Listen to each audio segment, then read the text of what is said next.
Napuruhan ng Visayas sa 5 beses na paglandfall ng Bagyong Tino. Unang naglandfall ang bagyo sa Silagos, Southern Leyte kaninang hating gabi. Nitong umaga, sunod-sunod itong tinawid ang Borbon, Cebu, Sagay City, Negros Occidental at San Lorenzo, Guimaras. Pasado alauna ng hapon ito naglandfall sa Iloilo City. Sa ngayon, nasa Sulusi ang bagyo.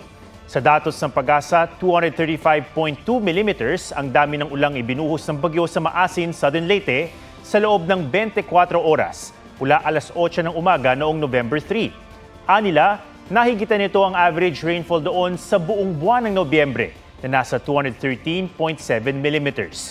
Sa datos ng Office of Civil Defense, nasa 26 na ang naiulat na namatay sa bagyo. 22 ay sa Cebu. Marami sa mga nasawi ay nalunod o kaya ay nabagsakan ng puno. Mahigit 100,000 pamilya o aabot sa 340,000 individual ang apektado. Pilay rin ng mga biyahe.